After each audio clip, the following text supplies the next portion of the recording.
Proverbios capítulo 14, verso 12. Hay camino que al hombre le parece derecho, pero su fin es camino de muerte. Peligros de la fe. Según algunos estudiosos, algunos maestros de la palabra, dicen que la carta a los Colosenses se divide en dos grandes porciones. La primera, los dos primeros capítulos, tiene que ver con la doctrina, y los otros dos, el tercero y el cuarto, va enfocado a nuestra forma de cómo relacionarnos y de nuestro comportamiento, cómo comportarnos. Pero hoy vamos a enfocarnos en la primera parte, amén, en la parte doctrinal, y de ahí viene la enseñanza peligros de la fe, ya que cuando Pablo escribió esta carta a los Colosenses, se dio cuenta de que la iglesia pasaba por un momento difícil, donde él necesitaba intervenir, necesitaba escribirle a la iglesia para que pudiera ella volver otra vez a los caminos. Y aunque es un mensaje que se escribió una carta hace 2000 años atrás, pues quiero decirles que hoy día está vigente. ¿Quién lo cree? Está vigente la palabra del Señor en nuestra época, en nuestros días. Pero veamos un poco el contexto de la carta. La iglesia de Colosas se encontraba en una región muy influenciada por varias culturas, entre ellas la griega, la romana y los judíos. Y esto llevó a que la iglesia, o en la iglesia, hubieran diferentes tipos de pensamiento o diferentes prácticas religiosas. Y aunque era una ciudad pequeña, pues se veía como en este lugar muchas ideas filosóficas debido a su cultura, también tradiciones religiosas y mucho misticismo. Amén. ¿Quién cree que hoy día también hay misticismo? ¿Hay legalismo hoy día? También hay misticismo, hay legalismo, y todo esto el apóstol Pablo lo identifica por medio de la carta que recibe y a la cual da respuesta. Él empieza aquí a hablar de 5 riesgos o de 5 peligros que estaba enfrentando la fe. Amén. ¿Cuántos riesgos o cuántos peligros? 5, y vamos a abordarlos en el día de hoy, cada uno de ellos. Por eso es que el apóstol Pablo escribe esta carta a los Colosenses. Estaba en prisión, por lo tanto enfrentaba grandes desafíos, y aunque él no visitó la iglesia de manera personal, pues sí buscaba corregirla y buscaba también que esta iglesia se fortaleciera en la fe. Y nosotros también debemos de buscar esa fortaleza en nuestra fe, de nuestra fe, amén. Como lo comentaba, estos 5 riesgos o peligros están vigentes hoy día. Están vigentes, mis hermanos, porque la palabra es veraz, es cierta. ¿Quién lo cree? Y la palabra se aplica también en nuestros tiempos, a pesar de haber sido escrita, como lo digo, mucho tiempo atrás. Pero quiero hablarles de estos errores o de estos peligros basados en mi propia experiencia, en lo que he vivido en el transcurrir de estos más de 20 años de convertido, en lo que he podido experimentar a través de lo que escucho, de lo que aprendo, de la oportunidad que Dios nos ha dado pastorear esta iglesia. Son muchos los testimonios que uno recopila, y también desde su propia experiencia, cómo ha sido o cómo hemos podido enfrentar, en mi caso particular, esos 5 peligros o esos 5 riesgos. Amén. Entonces, me perdonan si hablo de testimonios personales, pero quiero por medio de ellos que ustedes puedan entender, porque son errores que cometí y que podemos seguir cometiendo debido a que la palabra del Señor pues tal vez no ha sido revelada por completo a nuestras vidas. Lo primero que puedo recordar, mis hermanos, hubo una época donde creía estar en el camino correcto, aún siendo cristiano o no siéndolo, creía que iba por el camino correcto. Y es por eso que tomo como referencia el Proverbios 14:12, que dice: hay camino que al hombre le parece derecho, pero su fin es camino de muerte. Le pregunto, ¿le ha pasado a usted eso? ¿Cree que lo que estamos haciendo está bien hecho? Pero llega una revelación a nuestras vidas y nos dice: no, este no es el camino, estás equivocado. Y esto me pasó, mis hermanos. Me pasó, y cuando lo tomé como referencia a este pasaje para introducir la palabra del día de hoy, me di cuenta que pude vivir estas palabras que acabo de leer. Creía que el camino era derecho, pero no lo era. Recuerdo, mis hermanos, cuando fui cautivado por palabras persuasivas. ¿Quién ha sido cautivado por palabras persuasivas? Todos, ¿cierto? ¿Qué ofrecen esas palabras persuasivas? Ofrecen sabiduría, propósito, que en realidad pues solo son adornos para un vacío, porque podemos estar escuchándolas y podemos recibir ese aliento, esa emoción que necesitamos, pero ¿qué pasa a las horas o a los días? Eso empieza a menguar, empieza a acabarse, y necesitamos otra vez de esas palabras. ¿Como cuáles palabras? Tú puedes lograrlo, tú eres capaz. ¿Qué más han escuchado ustedes? Usted puede, no necesitas de nadie, tú solo puedes alcanzar esta meta, este logro. Estas son palabras persuasivas, mis hermanos. Y de inicio, pues uno puede escucharlas y ser agradable a su oído. Amén. Porque cuando uno escucha este tipo de palabras, pues uno se emociona, dice: yo también puedo hacerlo, yo puedo lograrlo, me motivo. Pero, querida iglesia, todo este tipo de palabras no pueden llenar el vacío del corazón del hombre. Pueden ser muy bonitas, pero no llenan el vacío del corazón del hombre ni el de la mujer. Y hay expertos en cautivar por medio de las palabras. De hecho, conocemos muchísimas personas que lo hacen y son expertos. Tienen la palabra correcta en el momento preciso. Amén. Y usted se emociona. Dice: yo puedo hacerlo, esta persona también lo hizo, yo puedo lograrlo, yo puedo alcanzarlo. Y es por eso que Pablo escribe en Colosenses: esto lo digo para que nadie, ¿qué?, os engañe con palabras persuasivas. ¿Qué quiere decir? Las palabras persuasivas engañan. Colocan en nosotros, en nuestro corazón, ese ánimo, esa motivación, pero dura muy poco. Esa motivación termina acabándose a las cuantas horas o a los días, y necesito otra vez que vuelvan y me animen. Es por eso que el mensaje o la predicación de la prosperidad tiene un buen resultado, porque las personas necesitan esa motivación a mitad de la semana y cada 8 días. Amén.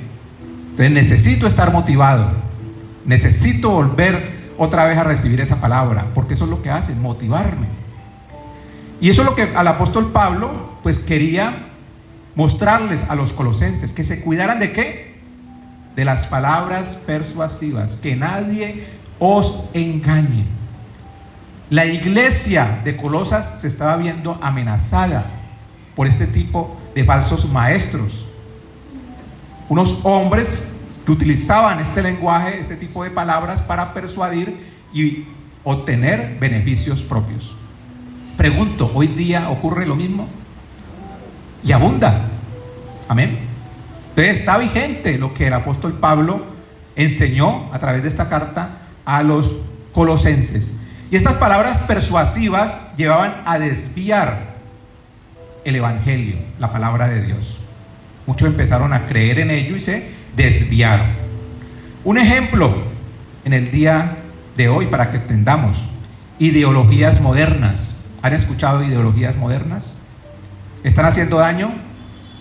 Muchísimo.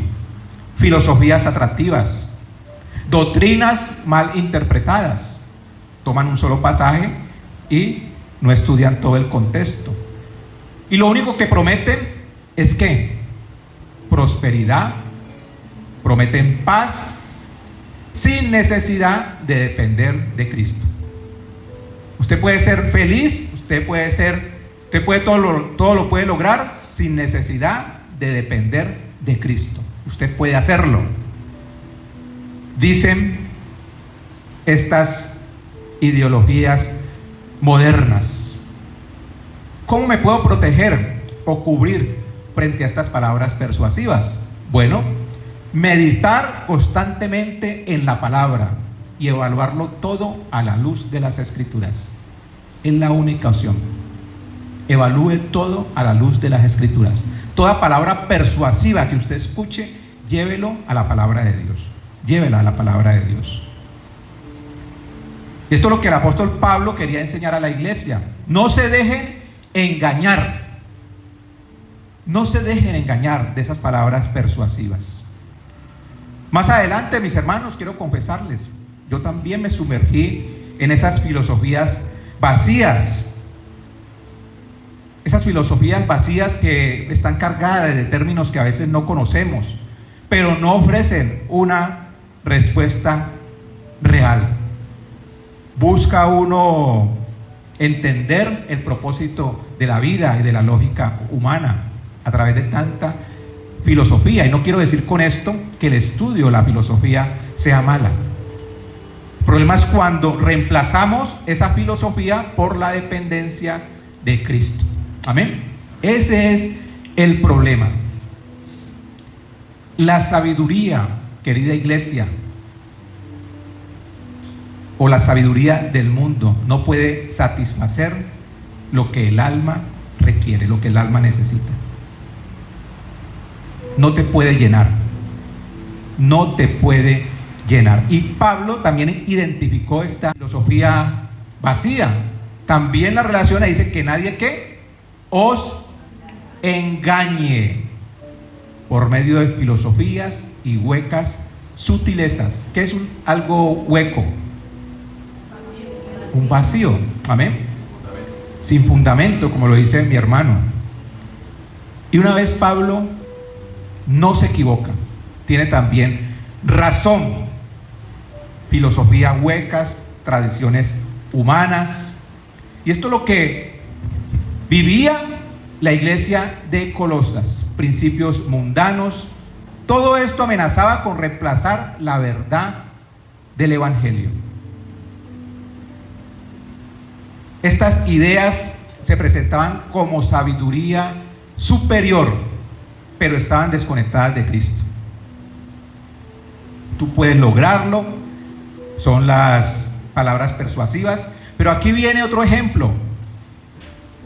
¿Qué enseñan esa filosofía vacía? ¿Quiénes somos? ¿Usted se lo ha preguntado? ¿Quién soy? ¿Por qué estoy aquí? La filosofía tiene una respuesta frente a eso.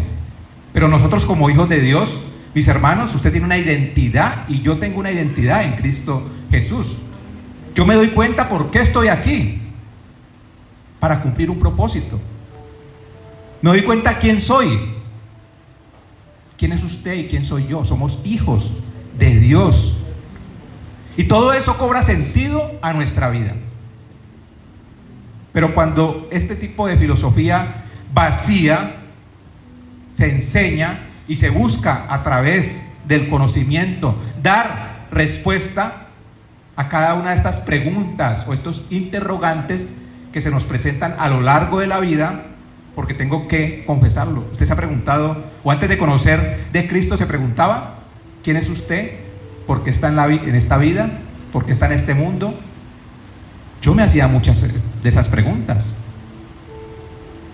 Y uno busca esas respuestas en la filosofía. Amén. Pero es más fácil encontrarlas en la palabra. Es más fácil encontrar esas respuestas en la palabra de Dios. Porque ahí me voy a enterar de quién soy yo, de cuál es mi identidad en Cristo Jesús.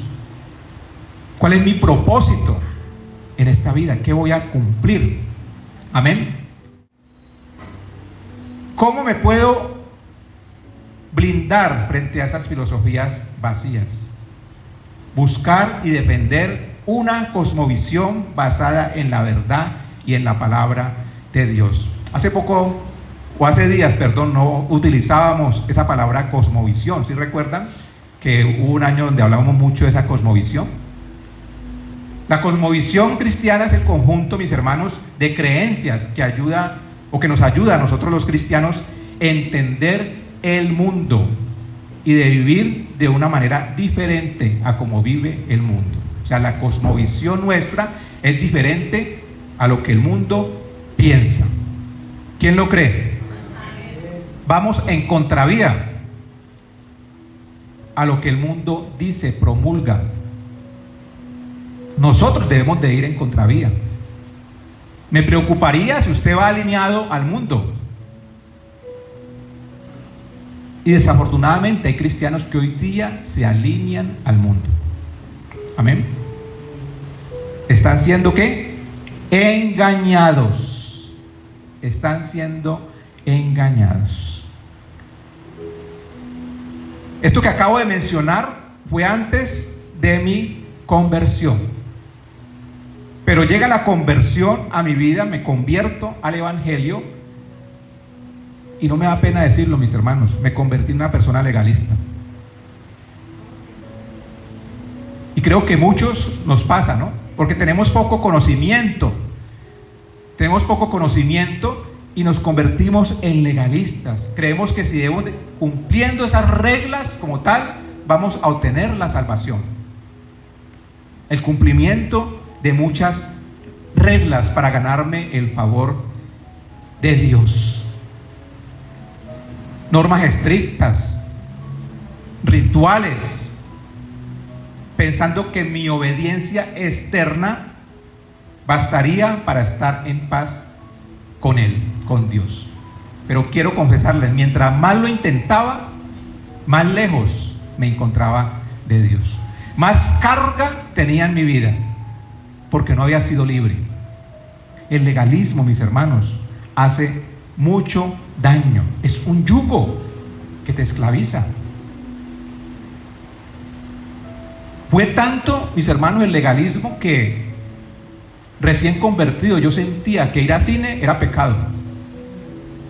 Tengo que decirlo, tengo que confesarlo. Sentía que ir a ver una película, de disfrutar de algo, eso era pecado. Y no lo hacía. Pero ¿qué pasaba en mi vida? ¿Estaba viviendo el Evangelio? ¿Estaba viviendo la gracia de Dios? No la estaba viviendo. Porque Dios es mucho más que eso, mis hermanos. Son rituales, son enseñanzas. Y a veces vienen esas enseñanzas de acuerdo al líder que en ese entonces empieza uno a encaminarlo. Y si esa persona es legalista, pues infunde en uno también ese legalismo.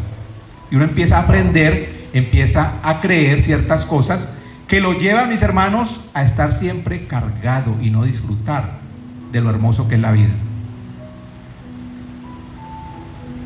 La vida es hermosa y tenemos poco tiempo para disfrutarla. Pero ese legalismo que llegó, en este caso, como lo estoy diciendo, a mi vida, me quitó la alegría de vivir. Ese legalismo, como aquí la palabra del Señor lo dice en Colosenses 2:16, por tanto nadie os critique en asuntos de comida o de bebida, o en cuanto a días de fiesta, luna nueva o días de reposo. ¿Nadie qué? Nadie os critique. Dios nos ha dado a cada uno de nosotros una conciencia. Y a medida que uno va avanzando en el conocimiento, pues lógico, va descubriendo muchísimas cosas. Y esa libertad de conciencia nos lleva a decidir lo que es bueno y lo que es malo. Amén. Pero para eso usted debe de estudiar la palabra. Porque si no la estudia, ¿qué va a pasar? Va a creer que muchas cosas las puede seguir haciendo. Amén. Pero nosotros dejamos viejos hábitos no por temor. ¿Lo hacemos por qué? Por amor. Por amor al sacrificio que Cristo hizo en la cruz. Y la preocupación de Pablo con la iglesia de Colosas era que algunos enseñaban que la salvación y la espiritualidad dependía del cumplimiento de reglas y rituales religiosos, como podemos ver aquí, la observancia de cumplimiento de algunos días, de cuidarse de qué debían de comer, qué debían de comer. Y hoy día podemos ver también que es muy fácil caer en ese legalismo, cuando usted asiste a la iglesia porque es domingo y le toca asistir. Eso es ser legalista, porque no viene con un corazón deseoso de que Dios hable, no viene con un corazón deseoso de dar gracias. Pero le pregunto, ¿quién se da cuenta de cómo es la relación de otra persona con Dios? Solamente uno y Dios. Amén. Solamente uno y Dios. Una persona que es legalista critica, señala y juzga. Y usted tiene la culpa, pero yo no. El legalista juzga y critica. El legalista se atreve a decir quién es salvo y quién no lo es. De eso debemos de cuidarnos, y eso es delicado, porque la palabra del Señor nos dice en Romanos 8, 34 y 35, y espero que usted pueda subrayar este versículo. Romanos 8, 34, 35. Búsquelo para que lo lea conmigo.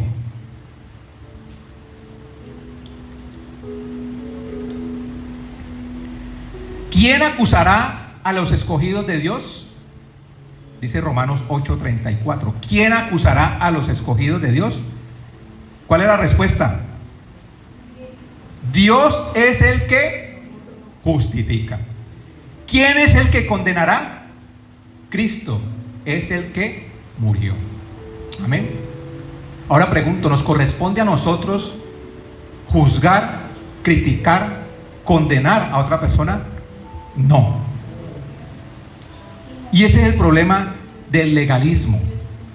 ¿Sabe qué hace un legalista? Se cree mejor que las demás personas. Y eso molesta. Como lo dice mi esposa, se le conocían como los fariseos. Eso hace un legalista. ¿Cuál es la solución? Vivir una fe auténtica. ¿Basada en qué? En la gracia y no en el cumplimiento ritualístico. Uno puede ver el devocional como algo ritual, ¿cierto? Pero si usted lo hace para que su pastor vea que usted está conectado, comete un grave error. ¿Estamos entendiendo? Yo lo hago porque yo amo la palabra y me gusta, pero allá usted si se conecta o no. Es una decisión que toma todos los que estamos aquí la toman de manera independiente. Ah, que yo me voy a enojar con usted. No, porque yo estoy cumpliendo con lo mío. Amén. ¿Estamos entendiendo? A mí me gusta. Yo me gozo haciéndolo. Para mí no es una carga. En el momento en que sea una carga, es porque he vuelto al legalismo. Amén. Mis hermanos, pero no bastó con el legalismo en mi vida. Después vino el misticismo. También Pablo habló del misticismo. ¿Qué es el misticismo? Es la búsqueda de experiencias espirituales extraordinarias. Les voy a explicar. Hay personas que cuando oran por ellos, si no sienten temblor o tiemblan, pues la oración no fue efectiva. Si no me caí, tampoco. Esas son las experiencias extraordinarias, esas experiencias espirituales. Y no quiero con esto tampoco decir que no sea real. O sea, el Espíritu Santo de Dios obra. Amén. Y puede llegar a nosotros esa experiencia. Pero no puede ocurrirle tampoco a todo el mundo lo mismo, porque la relación de Dios, mi relación con Dios es única. Yo no puedo comparar la relación de cualquiera de ustedes con mi relación con Dios. Cada uno tiene una forma de conectarse con Dios. ¿Quién lo cree? Amén. Cada uno, mis hermanos. ¿Y por qué fue un problema en mi vida el misticismo? Porque yo quería vivir o experimentar lo que vivían otras personas. Amén. Entonces tengo que confesarlo. Yo veía que oraban por una persona y se caía. Y yo también me quiero caer. Y oraban por mí, no sentía nada, pero ¿qué hacía? También me caían. Porque qué pena no caerme. Qué pena no caerme. ¿Qué van a pensar de mí los demás? Que soy poco espiritual. Eso hace el misticismo. Me esforzaba a alcanzar esos estados, creyendo que eso me acercaría más a Dios, que iba a estar más conectado con Dios. Y yo creo que muchos de los que están aquí vivieron también eso. Y si lo están viviendo, pues gloria a Dios que estén aquí, porque están escuchando la palabra. Y cuando uno escucha la palabra nos libera. Amén. Pablo lo dijo, que nadie os prive de vuestro premio, haciendo alarde de humildad y de dar culto a los ángeles, metiéndose en lo que no ha visto. Amén. Metiéndose en lo que no ha visto. Mire que Pablo nos deja una gran enseñanza. Pablo, mis hermanos, dice que fue al tercer cielo. Y uno creería, si ese hombre contara todo lo que allá vio, se podrían no sé cuántos libros. Pero solamente dice, estuve en el tercer cielo. Por eso las experiencias espirituales personales son nuestras. Y cuando vamos a contarla como testimonio, debemos de ser claros y decir, esta palabra o esto me ocurrió a mí. No quiere decir que te ocurra también a ti. Porque años atrás, yo sé que algunos de los que están aquí han leído ese libro, Buenos días, Espíritu Santo. ¿Alguien lo ha leído? Del evangelista Benny Hinn. Es un libro de mucho tiempo atrás. Yo recién convertido lo leí y me emocioné tanto por lo que este hombre dice. Y él a través del libro muestra las experiencias que él tuvo con el Espíritu Santo. Amén. Pero tiempo más adelante, ¿qué dijeron los críticos acerca de ese libro?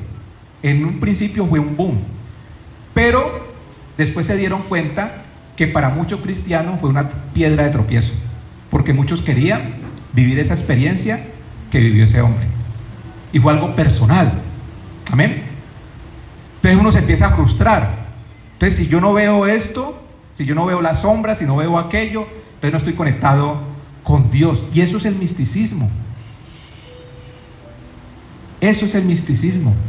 Y hoy día toma formas modernas, la búsqueda de experiencias sensacionales, el sincretismo espiritual, es decir, unir o mezclar el cristianismo con prácticas de otras religiones. Y es muy común ver usted hoy en día iglesias como han tomado ese tipo de enseñanzas porque les funciona. También la dependencia emocional hace parte de lo que es el misticismo. ¿Cuál es la solución? Enfocarnos en la relación personal con Dios a través de su palabra y la oración. Amén. ¿Quién ha sido místico? Les da pena, ¿cierto? Hay personas que han sido místicas. Las personas que han tenido contacto antes de conocer del Señor con la brujería son muy místicos. ¿Por qué? Porque conocen muchas cosas de la parte oculta. Amén. Entonces, si a eso no le colocan un freno o saben cómo manejarlo, pues se puede desbordar ese misticismo. Entonces tienen que ver sombras en toda parte, o ver esto o aquello. Pero mis hermanos, la palabra del Señor es preciosa. una relación personal con Dios.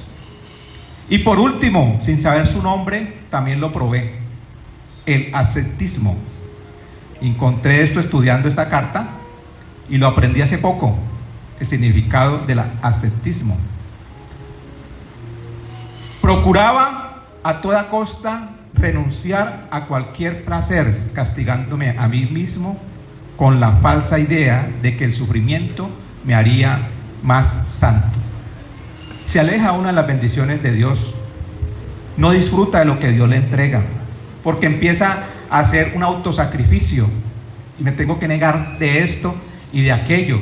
Y no quiere decir, mis hermanos, porque tiene que ser claro, porque quizás entonces puedo pecar y no me puedo negar de esto. No, la palabra está vigente. Amén. ¿Quién lo cree? Amén. Entonces aquí no se le está dando libertad por medio de la palabra, que usted haga lo que desee. Amén. Pero sí estoy entregando una palabra que lo va a hacer libre, si tiene este tipo de situaciones que todavía le afectan. Entonces igual, si yo el devocional que realizo en la mañana lo hago por hacer un sacrificio, eso no me está sirviendo de nada. ¿Estamos entendiendo? O sea, no estoy haciendo un autosacrificio, porque para mí eso no es sacrificio, eso es un gozo. Entonces es fácil entender dónde está el sacrificio y dónde está el gozo. Es fácil identificar cuando algo es pecado o cuando debo de hacer un alto y decir hasta aquí. Y Dios quiere que actuemos de esa manera, de que seamos centrados. Cuando uno está centrado, mis hermanos, la palabra del Señor fluye con más poder en nuestras vidas, nos enseña más cosas, tenemos la capacidad de discernir. Si usted tiene a Cristo Jesús, no tiene que estar buscando absolutamente nada en ninguna parte, ni palabras persuasivas, ni filosofías huecas, ni tratando de ser legalista, ni tratando de ser, ¿cuál fue la otra? Místico, o ahorita siendo ascético. ¿Cuál es la cura para esto? Vivir una vida equilibrada, que disfrute de las bendiciones de Dios, sin caer en el extremo del autocastigo, ni tampoco de la autosatisfacción. Amén. Estar centrado, ni el autocastigo ni la autosatisfacción. Cualquiera de los dos extremos es peligroso, o el uno o el otro. ¿Dónde debo ir? ¿Por dónde debo ir? Centrado. Amén. Centrado. Y eso es lo que el Señor nos enseña el día de hoy. Pero querido hermano y hermana, antes de continuar, no me juzgue. Dice: pastor, ¿usted pasó por todo eso? Sí, mi hermano, yo lo viví, pero gloria al Señor, hoy soy libre. Amo a Dios, predico su palabra, soy feliz. Gloria al Señor por eso. Y todos esos errores que acabamos de hablar, esos peligros de la fe, ¿cuántos son? 5. Yo sé que no le voy a olvidar nunca esos 5 peligros.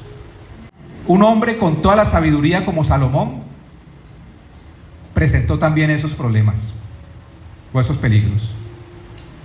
Yo veía a Salomón y yo decía, con toda esa sabiduría, mis hermanos, y los vivió. Ustedes me van a ayudar. Se dejó persuadir por las palabras lisonjeras sus mujeres. No era fácil para él escuchar 1000 mujeres. Filosofías vacías. ¿Se dejó engañar Salomón por filosofías vacías? Si usted en el libro de Eclesiastés, usted encuentra que después de él decir él dice, hace un resumen y dice que creció en sabiduría, que aprendió de toda la ciencia, que dedicó su corazón a conocer de todo lo que el mundo le ofrecía. Dijo lo siguiente: que entendió que todas estas cosas eran locuras y conocí que todo también era aflicción de espíritu. Amén. Mis hermanos, Salomón construyó el templo, pero se volvió legalista cuando construyó también otros templos a sus esposas. El templo creo que de Moló, ¿y cuál era el otro? Fueron como 3 templos.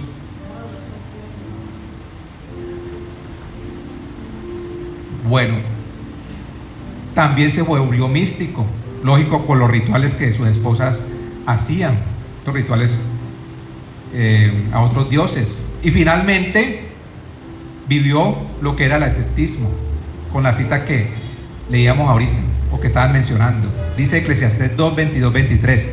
Porque ¿qué tiene el hombre de todo su trabajo y de la fatiga de su corazón con el que se afana debajo del sol? Porque todos sus días no son sino dolores y sus trabajos molestias, aún de noche. Su corazón no reposa. Esto también es vanidad. Salomón también vivió cada uno de estos errores o cada uno de estos peligros. Sin Dios en el centro, querida iglesia, toda sabiduría, obra y sacrificio son en vano. Todo lo que usted haga carece de valor, sin Dios en el centro. Dice la palabra en 1 Corintios 10, 12. Así que el que piensa estar firme, mire que no caiga. No juzguemos. Por el contrario, aprendamos de los errores que cometemos. No juzguemos a las demás personas. Como les decía, yo fui prisionero de todas estas ideas por mucho tiempo. Y había una época en mi vida que creía estar en el camino correcto. Y por eso es la cita introductoria. Hay camino que al hombre le parece derecho, pero su fin es camino de muerte. Fue entonces cuando entendí que en Él habita corporalmente toda la plenitud de la deidad. Amén. Eso me hizo libre. En Él habita corporalmente toda la plenitud de la deidad. ¿En quién? Jesucristo. Y solo en Cristo Jesús obtenemos la libertad. No hay más opción. Solo en Cristo Jesús hoy tenemos la libertad. Jesús es suficiente.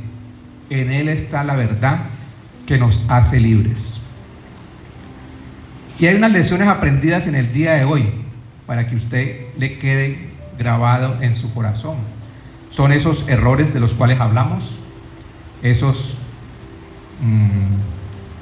problemas que podemos también enfrentar en la fe, que son ¿cuáles? El primero, palabras persuasivas. Segundo, filosofías huecas. Tercero, legalismo. Cuarto, misticismo. Y quinto, el ascetismo. Debemos de rechazar eso en cada uno de nosotros. Y tenía ya el final de la prédica. Y ayer que alguien colocó una publicación en el grupo, la cambié con el ejemplo que la palabra de Dios nos da cuando el hijo pródigo llega a su casa, cuando regresa a su casa. El hijo pródigo, antes de llegar a la casa de su padre, pensó en presentarse, lógico, pedirle perdón primero y decirle: yo te sirvo aún como jornalero. ¿Qué hizo el padre, mis hermanos? Le dio ropa, le dio un anillo, y el padre no le pidió cuentas de nada al hijo. No le vemos recriminándole en nada. No le recrimina. Ni le exigió que debía trabajar para restaurarlo. El hijo venía con una mente, pensando con algo, venía pensando algo diferente, pero el padre lo sorprende. Dice: tú no eres un jornalero, tú eres mi hijo, y esto te corresponde. Lo mismo Dios nos hace el día de hoy a nosotros. ¿Que hemos cometido muchos errores? Claro que sí, pero tenemos un Padre amoroso que nos entiende.